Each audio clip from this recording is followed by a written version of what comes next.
Magandang araw sa inyong lahat. Ako po si Banat Bay at ngayong araw na ito meron tayong bagong programa. Ano po yan? Yan po yung tinatawag na Manga Alert o di kaya Trapo Alert. Bakit to? Kung saan atin pong ilaladlad ang mga ilang manggagamit na politiko. Kaya manga kasi manggagamit, di ba? Bakit to manggagamit? Ipapaliwanag ko sa inyo sa pamamagitan ng unang-unang bumongga sa akin. Ha? Bumingo ika nga. Unang-unang bumingo pala, hindi bumongga. Unang-unang bumingo sa akin, mga kababayan, walang iba ho kung hindi itong isang congressman na mantakin mo. Ha? Ito, ganito katindi ang congressman na yan. Ha? Itong congressman na yun, dati itong kaalyado. Dating kaalyado po ito ng mga Duterte.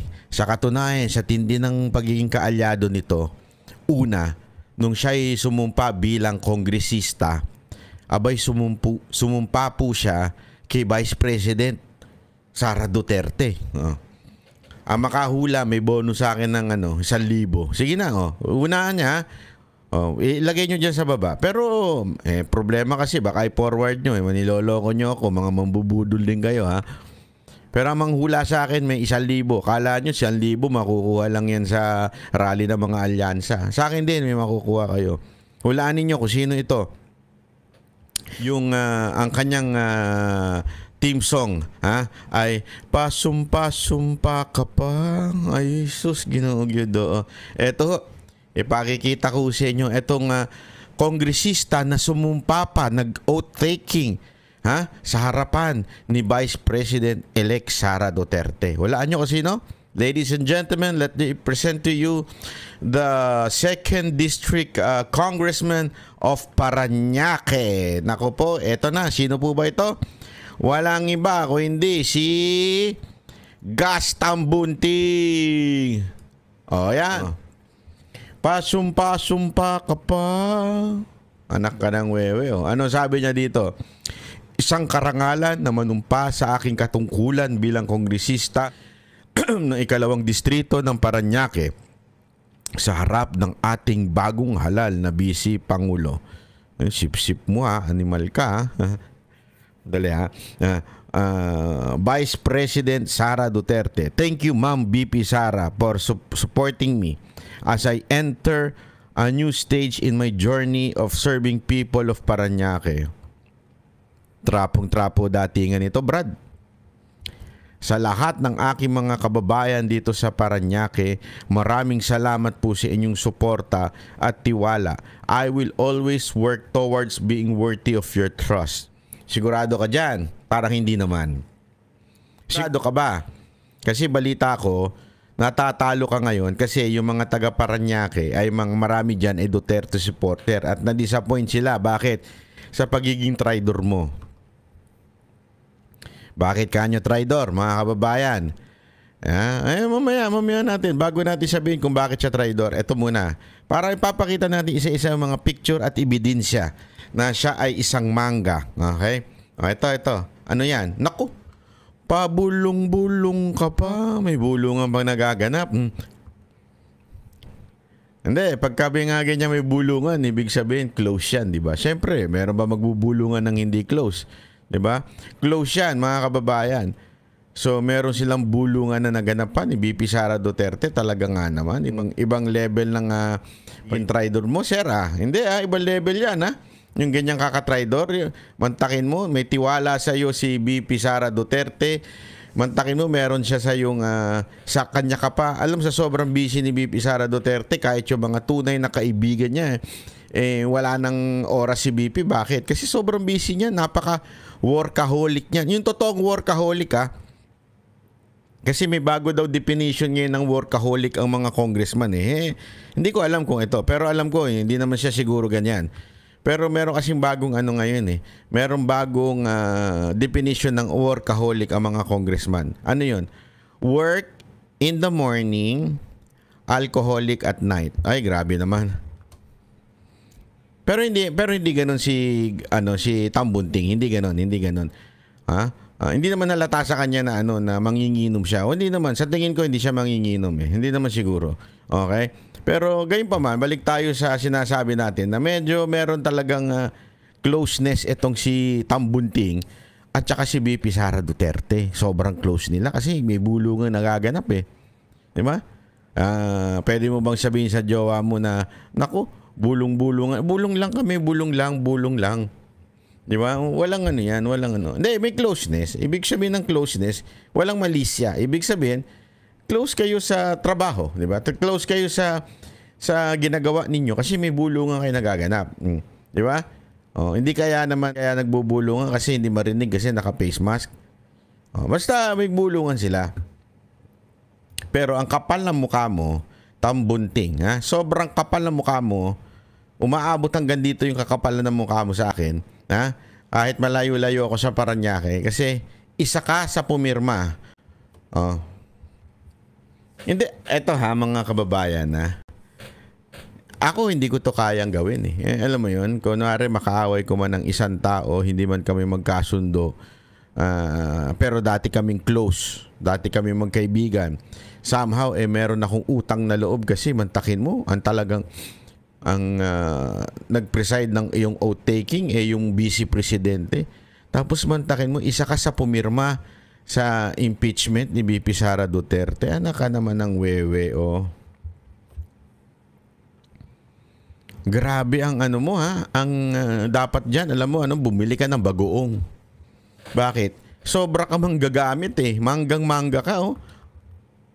Sinulit-sulit mo, oh. May bulungan pa. Hindi, baka sabihin ninyo eh. Ito. Ito pa, oh. May papakita ko. Aside siya yung pumirma dyan sa impeachment, isa sa mga impeachment.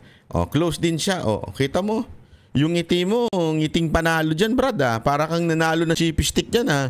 Oh. Diba yung ngiti mo para talagang Mr. President, close kami ng anak mo ha, President, oh, Mr. President, oh, close kami ha, oh, tingnan mo, sino naman yung nasa baba? Naku po, naku po, pareho ng Caracas, ano po yan? Bakit ganyan yan? Ano yung pareho silang Caracas? Huwag nyo masamain yun, walang akong ibig sabihin, hindi physical yung sinasabi kong pareho ng Caracas. Ang sinasabi natin, pareho silang quote-unquote close sa mga Duterte. Di ba? Pati yung anak mo close sa mga Duterte pero natiis mong pirmahan ng impeachment ni VP Sara Duterte. Ang tindi ng level ng pagka-traidor mo, sir, ha? Hindi, walang biro. Napakatindi ng level ng pagka-traidor mo. Hindi ko kaya yung ganyang ka-traidoran. Di ba? I mean, kami, meron ako mga kaibigan. Di ba? Siguro magki-criticize kami sa isa't isa, magpupunahan kami sa isa't isa, mga vlogger. Pero hindi naman yung ganyang ka-traidor. Di ba? Na alam mong close mo tapos biglang pipirma ka para sa ikakatanggal ng isang tao, nag-aakusa ng walang ebidensya. Di ba? Ganun eh. Happy birthday po, President Rodrigo Roa Duterte. O kita mo na, naimbitahan ka pa sa birthday. Di ba? Pag ganyan-ganyan ka pa. That's not nice. Di ba? That is not nice. Naku po, matindi ka. Matindi ka, Atabs. Ikaw ay isa sa pinaka, sabihin na nating mangga. Ha? Umanay ka na sa linya ni Senator Amy. Pareho kayo, di ba? Grabe, no? Eto pa. Eto para naman sabihin ninyo, ganun ba? Ganun ang ibig sabihin nun? Eto pa. Antindi. Bakit? Ayan. Hulaan nyo. Ano nakasulat dyan? Ano nakasulat dyan? Sa bawat araw maging matatag at maayos ang gawin ng bawat kawani ng DepEd. Yan ang sabi ng boss ko. Naku po, mantakin mo. Mantakin mo. Na-appoint po yung asawa, si Joy Tambunting, with USEC, secretary staff.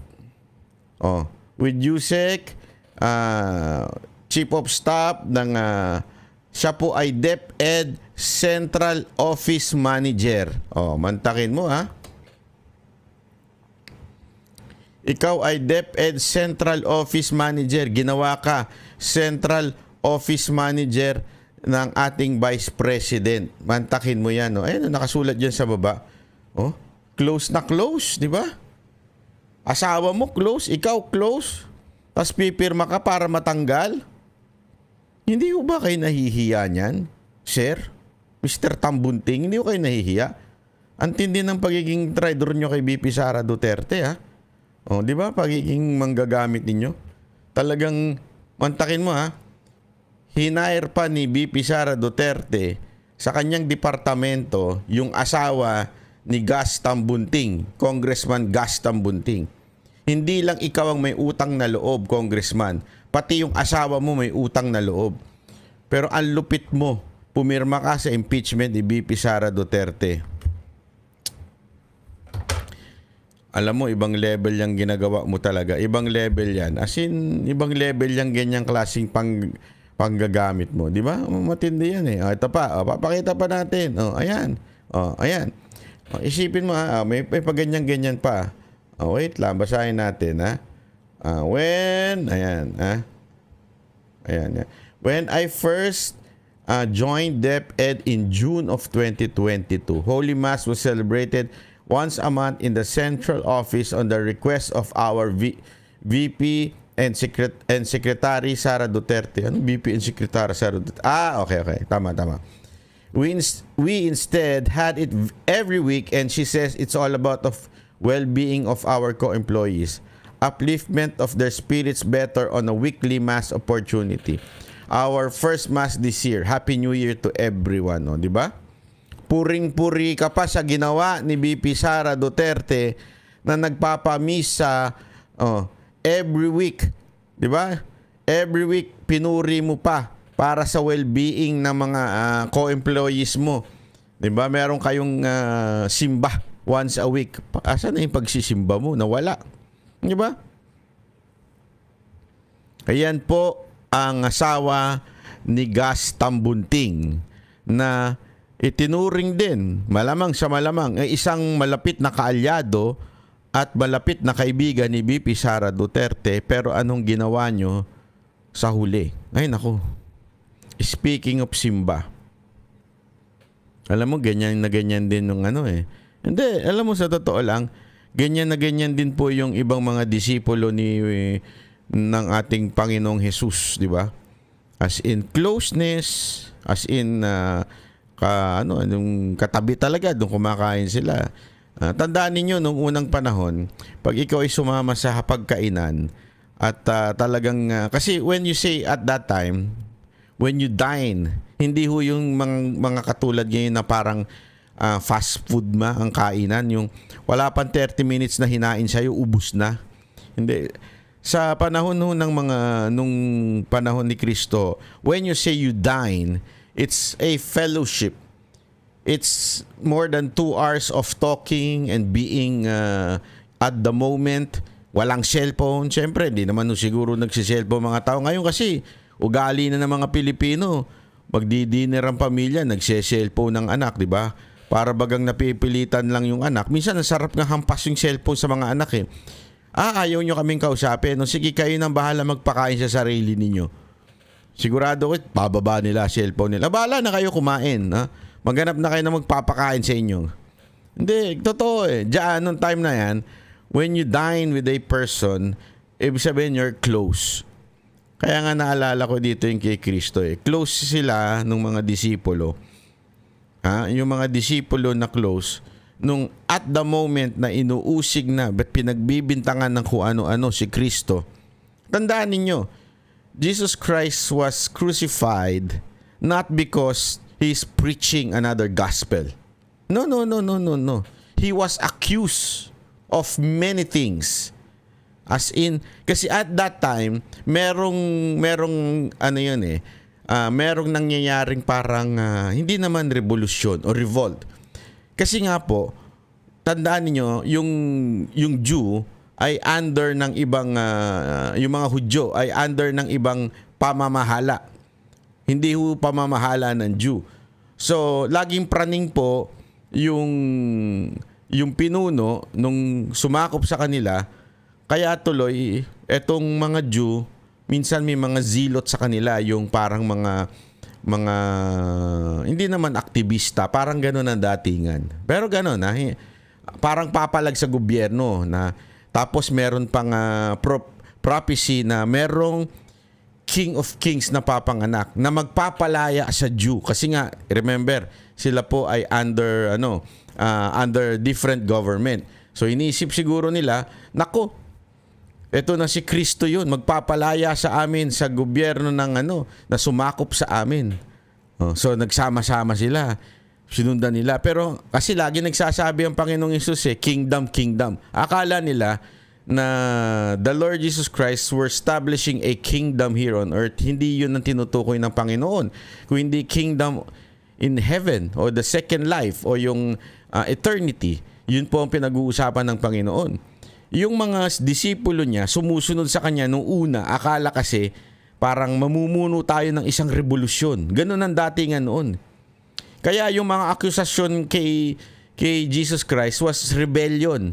Yun ang mga ina-accuse sa kanya, kung ano-ano pa mga ina-accuse sa kanya. At kaduluduluhan, yung mga disipulong nagsabing hindi ka namin iiwan, hindi ka namin papababayaan, mamamatay kami. Si Pedro ganun, di ba? Nung pinagbibintangan na ang Panginoong Hesus, nung siya po ay bibitayin na through crucifying, di ba? Sa cross, binitawan ngayon siya. Binitawan siya ng mga disipulo. Di ba? At yung isa nga doon, nagbigti pa. Totoo. Yung isang disipulo, pinalitan nyo kasi nagbigti. Wala akong meaning dito Gastam bunting. Huwag ka Hindi maganda yun. Huwag mo isipin yun.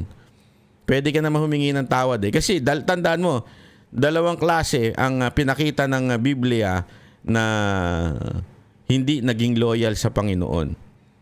Si Judas at saka si Pedro. Si Judas nagbigti, si Pedro nagrepent and eventually lead the church. 'Di ba? So, huwag mong gagayin si Judas Alam kong naging traitor ka kay BP Sara Duterte, pero huwag mong gagayahin si Judas. Humingi ka na siguro ng tawad sa taong bayan. Hindi totoo. Walang biro. Humingi ka na lang ng tawad sa pagiging traitor mo at pagiging manggagamit mo. Kasi gano'n naman talaga nangyari, ginamit mo Wala akong biro, ginamit mo ang mga Duterte para sa sarili mong kapakanan. At ito pa, may malupit pa. Baka sabihin nyo, yan lang. No, there is more. Ito Ito. Siya rin po, yan. Yan ang pagmumukha yan, diba? Yung itsura na yan, mapapagkatiwalaan ba yan sa tingin ninyo? Diba? Mapapagkatiwalaan ba yung ganyang klaseng itsura? Bakit? Pati prangkisa ng SMN ay pinagkadiskitahan ni Gus. Diba? Gus Tambunting. Mantakin mo. Siya ang nag-deny ng franchise ng SMNI. Ngayon nga, bilang chairman ng Committee on Legislative. So, ibig sabihin, makinig kayo. Sumipsip ka na kay Speaker Romualdez by signing impeachment against BP Sara Duterte. And we all know that. And there are news and alleged accusation against this congressman who signed na meron di umano daw kayong natanggap. That is, nababalita po yan. So, tanong, kasama po ba kayo doon? Totoo po ba yung nabapabalitang bigayan? Kasi ako, meron akong congressman na kaibigan. At sinabi niya, oo, totoo yan. Sabi niya sa akin, totoo yan. Sabi ko, tindi talaga. Meron kayong patunay? Sabi niya, ang patunay lang nito, hindi ako pumirma. Kasi talagang ako ay para sa bayan. Hindi siya maka-Duterte. Hindi ho ito nag-announce na siya ay Duterte. Hindi ho siya. Hindi nga niya kilala si Pangulong Duterte in personal o si BP Sara Duterte. Pero sabi niya, hindi kasi tama Lalong-lalo na yung bigaya na nakita niya Baguhan lang ho ito pero may paninindigan ito sa buhay. Kaya nga ang tanong natin dito, Mr. Chairman ng Committee ng Legislative Franchise, how true that may bayarang 150M dun sa mga pumirma? Ako ay nagtatanong lang. Nagtatanong lang ako. Magtotoo po ba yun, sir? Pangalawang tanong, since kayo ang pumirma, meron po ba kayo natanggap? Kasi ngayon, tumatakbo kayong 2nd District Congressman dyan sa Parañaque. Diba? So, tanongin natin siya. Tapos, eto pa. Tandaan ninyo, sino ho ba ang namuno sa pagtanggal ng prangkisa? Pero hindi nagtagumpay sila dito eh. Pero sinong namuno nun? Walang iba kundi si Speaker Romualdez. Bakit kanyo? Nagsimula yan nung binalita o yung doon sa news na kung saan nagtanong si Ka Eric at saka si Ma'am Lorraine na tinanong nila kung nakakatanggap ba kayo ng ganitong para sa inyong travel allowance. Yung tinanong nila yun kay Speaker Romualdez, doon nagsimula ang pag-uusig sa SMNI. Di ba? So doon po yun, nakulong pa nga ho yung dalawa. Hanggang eventually, pinipilit tanggalan ng franchise. At kayo po, sir, ang nag-ano daw niyan, nag-push niyan dyan sa inyong komite sa legislative franchise. So, mantakin mo. Tinrider mo na nga si VP Sara Duterte, pati ang SMNI. Naku, alupit mo, sir. Alupit mo, alupit mo. Iba ka. Ibang level yung pagiging traidor mo sa bayan. Di ba? Traidor ka sa bayan. Kasi bakit ito kanyo? Ito whether you like it or not, this is a fact. Only SMNI gave a balance and help para mapaupo ang ating presidente ngayon. Actually, inyo palang presidente, hindi ko presidente yan. Presidente ninyo. And yet, tinraidor sila ang SMNI. At ikaw pala isa sa mga namuno noon. Nako. Malupit ka. Makainom nga muna. There is more. Kala nyo tapos na. Uminom lang ako mga brad. Hindi pa yan. Hindi pa kumpleto yan. Meron pa. Ano yon? Banat bay? Eto pa. Ano naman yan? Sino naman yung mga nasa picture na yan? Post ito ng kanyang asawa. Thank you for the dinner, my beloved ABS-CBN bosses, Mr. Mark Lopez and Mr. Carlo Katigbak. You never cease to amaze me. Salamat. With me is my beloved husband, the only congressman of my heart, Gus Congressman Tambunting. Nako. Nakipag-usap pa pala kayo sa ABS-CBN. Nako. Isipin mo ikaw ang chairman ng committee ng franchise, legislative franchise, tapos nakipag-usap ka sa mga sa ABS-CBN. Kaya pala napapabalitang malalagyan na ng franchise at babalik na ang franchise ng ABS-CBN. Ibang level ka, sir. Ibang level. Yung pagiging sip-sip mo sa gobyernong to, pagiging mangga mo sa gobyernong to, ibang level. No, walang biro. Ibang level po, mga kababayan. Ibang level po, Talagang matindi ka, sir. Nakakaano ka. Naku, ayaw ko na lang. At, syempre, after that meeting, it was January, it was January 17, February, anong sinabi? Parañaque Congressman Gus Tambunting presides over the ABS-CBN franchise renewal in light of Philippine Competition Commission report favoring the same. Kaya pala, babalik ang ABS-CBN, yan yung nababalita-balita dahil ikaw mismo nag-post nito, Congressman. Ayun, verified yan. Ikaw mismo pala ang gustong magbalik dito sa renewal ng franchise ng ABS-CBN.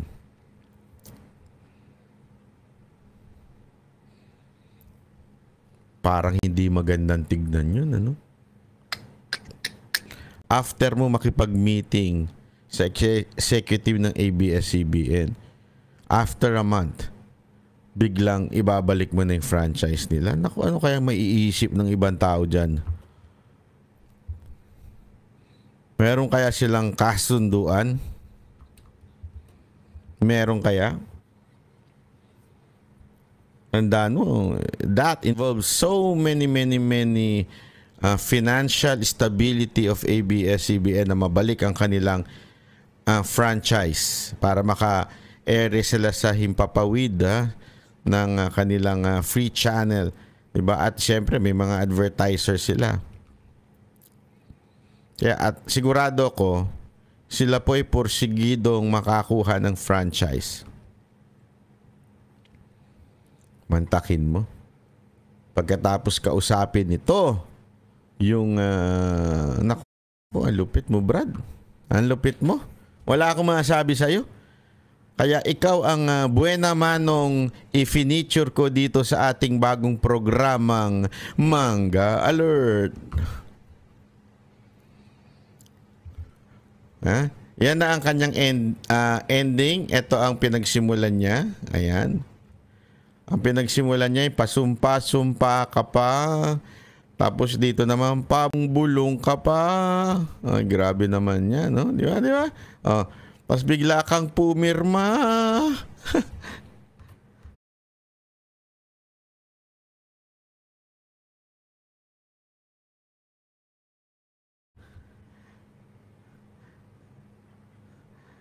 Oh, di ba?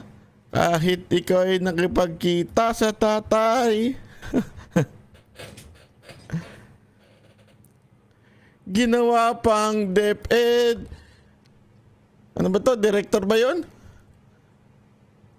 Central. Ay, basta Central yan eh. Central Park ba yan? Sandali. Para sure tayo, ha? Ginawa kang Central Office Manager. Yung asawa mo. Sumumpa ka na nga. Close ka na kay BP Sara Duterte. Ginawa pang parte ng DepEd itong asawa mo ni BP Sara Duterte. O, di ba? Ganyan kakatindi. Tapos yung asawa mo pinuri pa si BP Sara Duterte. Anong binalik mo? Inano mo ang kanyang legislative ng SMNI na sumusuporta, alam naman natin, sa mga Duterte. Oh. At yan pa, nakipag-usap ka pa ng January sa mga Lopez at nung February, ikaw na mismo ang may gustong ibalik na ABS-CBN. Anong gusto mong isipin namin? Sir, gusto mo ba isipin namin na normal lang yan? Gusto mo ba isipin namin na yan ay walang kulay? Yung po ba gusto nyong isipin namin? Na kayo ay patas? Eto lang masasabi ko sa inyo, sir, ha? Kayo ang susunod sa trono ni Senator Amy Marcos sa pagiging manga. Kitang-kita naman po natin eh, di ba? Kitang-kita. Eto, may proof po ito. Wala akong fake news dito, ha? Ayoko sa fake news. Galit ako sa fake news. Ha? Yan po ay may proof na kayo po ay manga. No? Kaya pala si BP Sara Duterte, no, nung talagang may video siya. Ano yung kinakain mo? Manga. Di ba? Hindi lang pala sa isang tao niya sinasabi yun. Pati dun sa mga kanyang dating kaalyado, ngayon ay pumirma pa sa kanyang impeachment. Mga kababayan,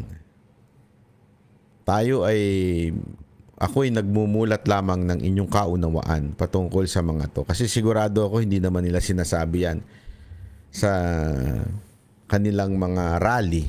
Diba? Hindi nila tinatago na malamang nila yan. Pero dito, binubulgar natin kung sino yung mga manga, at sino yung mga salot sa lipunan sa tingin natin dahil sa ginagawa nilang pagiging trapo o sunod-sunuran sa kanilang amo. Yan po ang totoo. Sila ho'y sunod-sunuran sa kanilang amo na si Speaker Romualdez. Pero may choice kayo kasi meron akong alam dyan sa 2nd District ng Parañaque na hindi pumirma yung kalaban niya. Yung pinakamatindi niyang kalaban ngayon. Kasi bakit matindi? Paano? Ito po ay mas mataas sa survey. Itong kanyang katunggali. I-reveal po natin yan sa mga darating na araw. Pero kayo mga taga 2nd District ng Parañaque, mga taga 2nd District ng Parañaque, lalo na kung kayo ay naniniwala na maganda ang ginawa ng mga Duterte sa Pilipinas, including Parañaque, huwag nyo na hong iboto itong tao na ito. Huwag nyo nang iboto to si Gaston Bunting. Alam nyo ho ba, may kikwento lang ako sa inyo. Ganito katindi itong mag-asawa na to. Nung tapos na yung termino ni Gas bilang congressman, kasi 3 years, di ba? Para maging 3 term lang pa pwede. Nung tapos na, pinatakbo niya ngayon yung asawa niya. So, siyempre, dahil same name recall, alam naman natin, nanalo yung asawa niya. 3 taon yun dapat na congressman. Ang ginawa ng asawa niya, ganito katindi asawa niya, parang nag-resign siya o nag-giveaway siya para maging congressman, si yung asawa niya. Nagigets nyo? Tapos, kaya ngayon, incumbent ito. Yung huling taon nung asawa niya bilang congresswoman, nag-resign siya, kaya ito ngayon ang congressman ngayon, si Gaston Bunting. Siya incumbent ngayon. Ibig sabihin, para makadagdag, mas madaming ang pag-upo niya bilang kongresista. Ganon sila. Diba? Garapalan. Nag-resign yung asawa para makapasok siya kaagad, makasimula na siya. So, may libre siyang 1 taon, ika nga. Lupit nyo, Brad. Kapala na lang talaga ng mukha to. Wala na. Kasi alam nyo kung bakit uso yung ganyan. Kasi nga po, walang lumalaban sa kanila. Kasi pag bigating ka sa isang lugar, alam mo na, ikaw ang pinagpalang nila lang dyan. Pag ikaw ay district congressman. Alam mo naman yung mga kalabit kalabit penge dyan. Di ba? May maraming kalabit penge sa mga barabarangay. Mga kalabit penge dyan. Since ikaw ang pinagpalang congressman ng iyong distrito, alam na this. Kaya malakas siya mga yan. Nagkataon lang may malakas na pumapasok ngayon dyan sa 2nd District ng Parañaque. Kaya mga kababayan, doon lang sasabihin ko sa inyo, i-reveal ko sa inyo sa mga susunod na araw kung sino itong 2nd District na nakalaban nito ni Tambunting. At kung kayo naniniwala sa ginawa ni Pangulong Duterte at ng kanyang administrasyon at kung ito'y maganda, compare sa administrasyon ngayon, compare sa walang ginawang administrasyon na ito kung hindi magkulimbat ng salapi sa ating kaba ng bayan.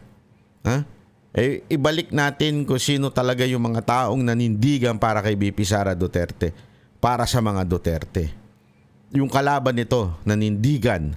Kalaban ni Gaston Bunting sa 2nd District ng Parañaque ay ninindigan na hindi siya pumirma ng impeachment ni BP Sara Duterte. So kung alam nyo pangalan yan, isulat nyo sa baba. Pero i-reveal natin yan sa mga susunod pang araw. Pero kung alam nyo na, isulat nyo sa baba. Malay nyo, mapadalan ko kayo ng GCash. Diba? Isulat nyo dyan sa baba kung sino yung kalaban nito na magandang pwedeng ipalit dito sa hunyango na ito, isang mangga. Okay mga kababayan, so hanggang dito na lang po muna tayo. Maraming salamat po. Ako po si Banat. Bye! Ay, mali.